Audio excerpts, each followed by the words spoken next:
At dahil promote tayo for today's video, so syempre gagamit tayo ng 1 Finlis inasal oil sa pagluluto. So ayan, saktong-sakto nagpapaluto yung anak ko ng pagkain.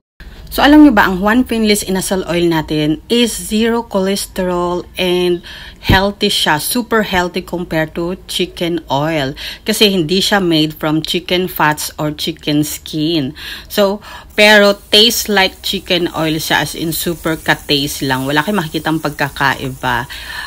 And ito ay pinag-aralan ko talagang gawin kasi ayoko talaga ng mga makukolesterol na pagkain. Especially yung edad natin. At di naman porket bata, kasi iba inisip na pag bata pwede sa kolesterol. So ano po yan, nag-accumulate. So ngayong bata pa sila, pag kain sila ng kain ng makolesterol, syempre may ipon yan. Pagtanda nila, high blood na sila, di ba? Kaya simulan natin habang bata. I know gustong-gusto ng mga bata ang chicken oil. So ito ang good alternative. So naisip ko tong gawin hindi lang para sa sarili ko. So gusto ko rin siyang i-share.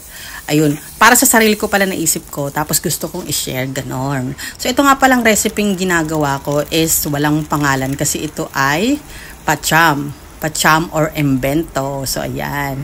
So meron lang akong konting giniling, hinaluan ko siya ng isang patatas, isang hotdog, at syempre ang ating chicken oil. Ay hindi pala chicken, inasal oil na taste like chicken oil. So ayun, di ba? Nakagawa na tayo ng isang meal at hindi niyo lang siya pwedeng gamitin sa mga ganito. Basta anything na gusto niyo maging yellowish yung lutuin niyo, edi syempre pwede niyo gamitin nito. Hindi siya makakaapekto sa lasa kasi subok ko na yun. Na-try ko na siyang gamitin sa palabok, sa kare-kare. Pero syempre, kung marami yung lulutuin niyo, hindi gaganon magko-color. Pero pag mga ganito lang, mga short order na ano lang, dami ng lulutuin is kayang-kaya siya. So, ayun. At perfect na perfecto. Lagi ko siyang ginagawa sa sinangag para maging instant java rice. Yellowish na kanin, diba?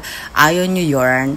So, ito na nga pala, naluto na. Sinamahan ko na rin ng fried egg and rice and garlic bits para makompleto na natin ang ating recipe para sa ating junaki. So, diba? Hindi ka lang nakapagluto sa anak mo, nakapag-promote ka pa. Yun lang. Thank you for watching. Bye!